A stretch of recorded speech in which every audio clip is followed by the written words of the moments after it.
Oh. Ah. J'étais sûr que ça allait arriver. Cher Thomas et Moby, comment devient-on un bébé? Eric. Le processus du développement humain démarre lorsqu'une cellule sexuelle femelle appelée ovule est fécondée par un spermatozoïde mâle. Les femmes naissent avec plus d'1 million d'ovules dans leurs ovaires, mais moins de la moitié subsistent à l'âge adulte. Dès la puberté, les ovaires de la femme commencent à libérer chaque mois un ovule dans les trompes de Fallope. Pendant que l'ovule se déplace dans les trompes, il peut être fécondé par un spermatozoïde. Parmi les centaines de millions de spermatozoïdes libérés qui tentent d'atteindre l'ovule, seul un parvient à le féconder. L'ovule et le spermatozoïde s'unissent pour former une toute nouvelle cellule appelée zygote, en fait une cellule fécondée. Le zygote se divise en 2 cellules, puis en 4, puis en 8 et ainsi de suite durant la première semaine de la grossesse, jusqu'à la formation d'une sorte de balle creuse appelée blastocyste. Le blastocyste voyage dans les trompes de Fallope, puis dans l'utérus, où il s'attache aux parois une semaine après la fécondation. Et oui, la femme est maintenant enceinte et cette grappe de cellules va finalement se transformer en un bébé. La grossesse est généralement divisée en 3 trimestres. Chaque trimestre dure 3 mois.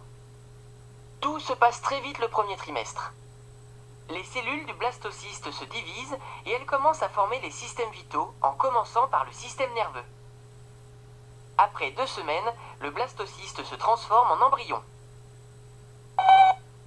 L'embryon reçoit les nutriments dont il a besoin par le placenta, un tissu qui le relie à sa mère. Le placenta fait passer le dioxygène, l'eau et les nutriments de la mère à l'embryon par une sorte de tube appelé cordon ombilical. Les déchets de l'embryon se déplacent vers la mère à travers le cordon et elle s'en débarrasse.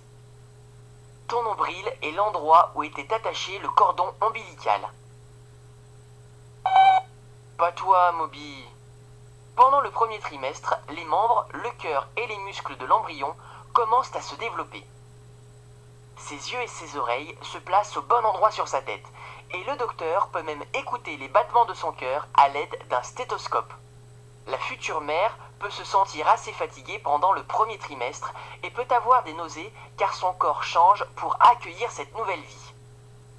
À la fin du premier trimestre, l'embryon est devenu un fœtus mesurant environ 7 cm et demi. En fait, la route est encore longue. Pendant le second trimestre, les organes et les systèmes vitaux du fœtus continuent de se développer. Le cerveau grandit beaucoup pendant le deuxième trimestre. Le fœtus commence à dormir et à se réveiller aux alentours de la 18e semaine. Certains chercheurs pensent même qu'il peut rêver. Personne ne sait vraiment si un fœtus est capable de penser, mais à 26 semaines, l'activité de son cerveau est identique à celle d'un bébé à terme. Pendant le deuxième trimestre, une échographie peut révéler si c'est un garçon ou une fille. Les mères se sentent en général un peu mieux pendant le second trimestre et à partir du 5e mois, elles peuvent même sentir le fœtus bouger. À la fin de la 26e semaine, le fœtus mesure environ 30 cm et pèse un peu moins d'1 kilo. Oui, le fœtus a presque fini de développer les structures de son corps, mais il doit encore beaucoup grandir. En fait, il devient tellement gros au cours du 3e trimestre qu'il doit coller ses genoux sur sa poitrine pour se faire de la place dans l'utérus.